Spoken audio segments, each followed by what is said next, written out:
अस्सलाम वालेकुम दोस्तों, रियासती इदारों ने जो प्रोजेक्ट इमरान खान शुरू किया था, अब उसकी तदफीन का वक्त आ गया है और निशानियां ये बता रही हैं, जो कार्रवाइयां हो रही हैं उससे साफ आसार नजर आ रहे हैं कि अब रियासत ने डंडा उठा लिया है। इमरान खान को डील दी जा रही थी, इमरान खान को ये पैगामात भिजवाए जा रहे थे और जिन शख्सियात के जरिए ये पैगामात भिजवाए जा रहे थे वो उन शख्सियात की सुनने को तैयार नहीं थे। लिहाजा अब उन्हीं शख्सियात के खिलाफ कार्रवाई करके उनके खिलाफ केस बना के ये पैगाम इमरान खान को दिया जा रहा है कि अगर इनके खिलाफ कार्रवाई हो सकती है, क्योंकि ये 90 और 80 की दिहाई से रियासती इदारों के साथ चलते रहे थे, तो आप तो कल के बच्चे हैं, आपको तो 2010 में गोद लिया गया था। अब दोस्तों, जो पहली कार्रवाई और बड़ी कार्रवाई हुई है वो शेख रशीद के हवाले से हुई है और शेख रशीद लाल हवेली से सड़क पर आ गया है। इमरान खान की मोहब्बत शेख रशीद को सड़क पर ले आई है। जो लाल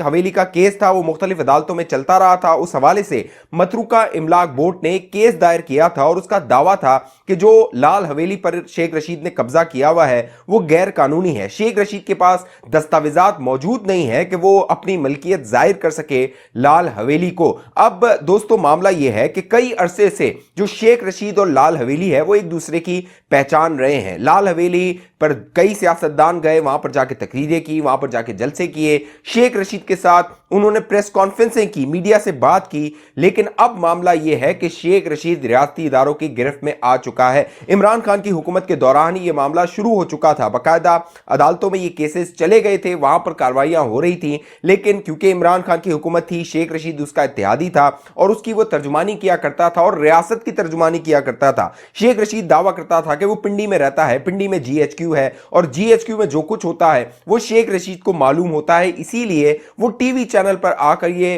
तासुर देता था कि कोर कमांडर कॉन्फ्रेंस में जो भी बात हो रही है, जो भी फैसले हो रहे हैं, उससे उसको आगाही दी जाती है और फौजी तर्जुमान बनते हुए वो सारी बात जो है वो मीडिया पर रख देता था, आवाम को तारीखें दिया करता था, दिन बताया करता था, ईद से पहले, कुर्बानी से पहले कुर्बानी की बातें किया करता था। लेकिन दोस्तों, अब मामला यह है कि शेख रशीद ने इमरान नियाजी के साथ चलने का फैसला किया और इमरान नियाजी ने रियासत के खिलाफ जो कह लीजिए हथियार थे वो उठा लिए। रियासत के खिलाफ उसने तकरीरें करना शुरू कर दी, फौज एस्टेब्लिशमेंट और जो आर्मी चीफ थे उन पर इल्जामात लगाना शुरू कर दिए। जनरल कमर जावेद बाजवा जो इमरान खान का मौसिन था, शेख रशीद का मौसिन था, उसके साथ जो कुछ किया इमरान खान ने, शेख रशीद ने उसको अपने से अलग नहीं किया। उसने कोई एक बयान ऐसा नहीं दिया कि इमरान नियाजी को ऐसी बात नहीं करनी चाहिए थी। अब मामला यह है मेरे दोस्तों कि जनरल कमर जावेद बाजवा के बाद जब जनरल आसिम मुनीर बरसरे कह लीजिए उनके पास सिपाह आई है, कमान आई है फौज की, उसके बाद भी इमरान नियाजी ने वो हरकतें जारी रखी,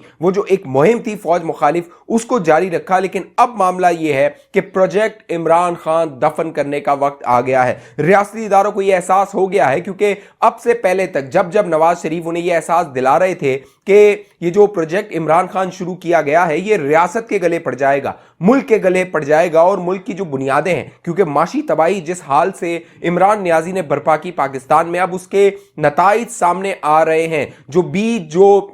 शेख रशीद कहा करता था कि हमने बारूदे सुरंगें बिछाई हैं, अब वो बारूदे सुरंगें फटना शुरू हो गई हैं और उसके जद में अवाम आना शुरू हो गए हैं। इससे पहले जो हुकूमत है, मौजूदा PDM की हुकूमत, इमरान नियाजी को हटाकर जो बरसरे इक़्तिदार आई थी, वो सख्त फैसले नहीं ले रही थी, सख्त इकदामात नहीं ले रही थी, कीमतें नहीं बढ़ा रही थी, जो टैक्सेस थे वो नहीं लगा रही थी। लेकिन अचानक अब इसाक डार साहब ने ये फैसले किए, सख्त फैसले किए हैं, क्योंकि इससे पहले गुमान ये किया जा रहा था कि अगर ये सख्त फैसले किए जाते हैं तो इससे उनके वोट बैंक को नुकसान पहुंचेगा और रियासत उनके पीछे से हट जाएगी। क्योंकि गुमान ये किया जा रहा था कि अगर IMF की शराइत पहले मान ली जाती तो जो रियासत थी, रियासती इदारे थे, वो मौजूदा हुकूमत पर PDM के दबाव डाल सकते थे कि जल्द से जल्द इंतखाबात करवाए जाए और फिर अगर इंतखाबात करवा दिए जाते तो मौजूदा PDM की जो जमातें हैं उनको उसका खमियाजा भुगतना पड़ता। लेकिन अब जब ये आसार सामने आए हैं कि रियासत ने डंडा उठाया है उन फितना परवर लोगों के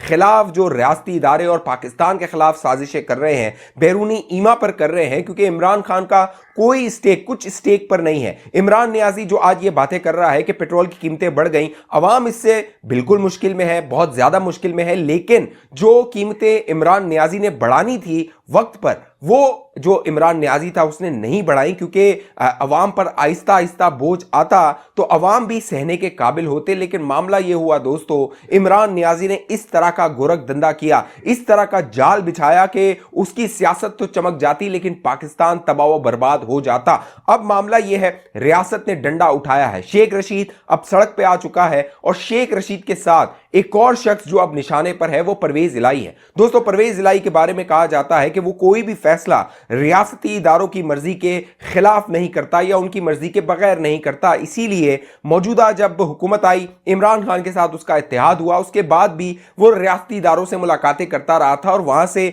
जो भी हिदायत होती थी वो लेता रहा था। इसीलिए जब उसकी DGI जनरल नदीम अंजुम के साथ मुलाकात हुई 26 नवंबर के बाद, तो उसने वहां पर जो एक फिर इंटरव्यू दिया उसके बाद ARY न्यूज पर, और उसमें उसने जनरल कमर जावेद बाजवा के दिफा में बातें की और कहा कि अगर इमरान नियाजी ने अब जनरल कमर जावेद बाजवा के बारे में कुछ कहा तो मेरा मुंह भी खुलेगा। लेकिन उसके बाद मामला यह हुआ दोस्तों, जो परवेज इलाही थे वो फंस चुके हैं, सियासी तौर पे फंस चुके हैं, खानदान में जो सियासी कशमकश है उसमें वो फंस चुके हैं। दूसरी जानिब उन्होंने PDM के साथ अपने रास्ते बंद करके कोई अपने लिए जगह नहीं छोड़ी। इसीलिए अब जो सियासी तन्हाई का शिकार हुआ परवेज इलाही, उसकी मजबूरी बन गई थी कि वो इमरान नियाजी के साथ चले। लेकिन अब दोस्तों मामला यह है कि रियासती डंडा परवेज इलाही के खिलाफ भी चलना शुरू हो गया है और जो केस अब बनाया जा रहा है वो कह लीजिए कि बहुत मामूली सा केस है, लेकिन इस मामूली में बहुत बड़ा पैगाम परवेज इलाही को दिया जा रहा है। 26 तारीख को उनका एक ड्राइवर पकड़ा गया जमान नामी, और उस जमान नामी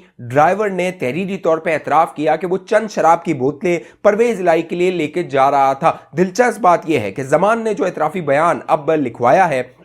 अपना, उसमें उसने ये कहा है कि वो लाहौर से इस्लामाबाद गया चौधरी परवेज इलाही से चंद पैसे लेके एक थैली में, और वहां से यानी लाहौर से जाके इस्लामाबाद से वो शराब की बोतलें लेकर आ रहा था। केस ये बड़ा मामूली है, गैर मंतकी सा केस है, बड़ा भोंडा केस है, लेकिन पैगाम इसमें बहुत सख्त दिया जा रहा है। परवेज इलाही को इस केस के बाद बताया यह जा रहा है कि अगर आपने चूं चां की और रियासती इदारों के साथ जो आप चलते रहे थे, रियासती इदारों की जो आप मानते रहे थे, अगर आपने हमसे जो है वो मामलात सेट ना किए या जिस जगह पे हम आपको चलाना चाह रहे हैं आप ना चले, तो आपके खिलाफ बहुत कुछ आ सकता है। क्योंकि इससे पहले जो परवेज इलाही का पूरा खानदान था उसको ECL पे डाल दिया गया था, और परवेज इलाही की जो रंगीन रातें हैं और रंगीन शामें हैं उस हवाले से भी बातें और कहानियां बड़ी जेर गर्दिश रही हैं। बहुत सारी बातें आती रही हैं कि परवेज इलाही साहब पार्टियां करते रहे हैं, उनकी 3 शादियां हैं और जो तीसरी बेगम है उसके हवाले से चंद मुबैना तौर पे ऑडियोज का भी तस्करा और जिक्र आता रहा है। लिहाजा रियासती इदारे जो फाइलें बनाते हैं और सब कुछ जो कच्चा चिट्ठा होता है उनके पास होता है, वो अब आहिस्ता आहिस्ता निकलकर सामने आ रहा है। और जिस तरह ऑडियोज और वीडियोज लीक हो रही हैं उससे तासुर ये मिल रहा है कि रियासती इदारों ने अब फैसला कर लिया है कि डंडा उठाना है, क्योंकि अब मामला मुल्क की जो मईशत है उसका है और रियासत के वकार और रियासत के दिफा का है। लिहाजा अब ये जो फितना परवर लोग हैं जो प्रोपेगेंडा करते हैं, रियासती इदारों पे इल्जामात लगाते हैं, मुतनाज़ा बनाने की कोशिश करते हैं और इससे सियासी फायदा हासिल करने की कोशिश करते हैं, उनको दो टोक पैगाम दे दिया गया है। इन दोनों वाकयात से पहले फवाद चौधरी की जो गिरफ्तारी थी वो भी एक बड़ा पैगाम था। फवाद चौधरी को जिस तरह अडियाला जेल भेजा गया, उसके बाद एक बार फिर जो केस था उसको खोलकर उन्हें पुलिस की तहवील में 2 दिन के लिए दे दिया गया, यह भी पैगाम था इमरान नियाजी और जो इमरान नियाजी का फितना टोला है उसको, कि रियासती इदारे अब सख्ती से निपटेंगे, क्योंकि इमरान नियाजी ने बहुत सारी हदें जो है वो पार कर दी हैं। और आने वाले दिनों में अगर इमरान नियाजी बाज नहीं आया, जो कि मेरे जराए ये बताते हैं तहरीक इंसाफ के, कि आने वाले दिनों में एक गलीज घटिया और एक कह लीजिए करैक्टर एसेसिनेशन वाली कैंपेन जनरल नदीम अंजुम और जनरल आसिम मुनीर के खिलाफ शुरू होने वाली है। चंद ही दिनों में आप देखेंगे ये सोशल मीडिया पे शुरू हो जाएगी।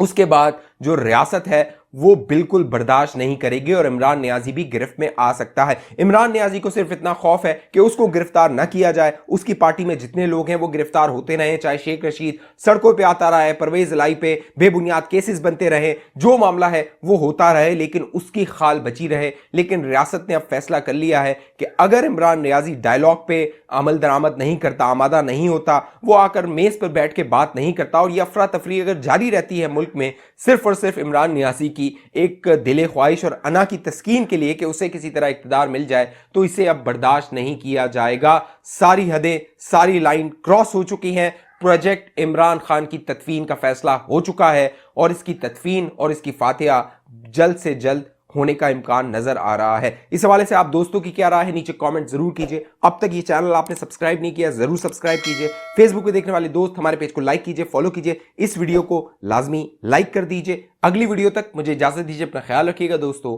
पाकिस्तान जिंदाबाद।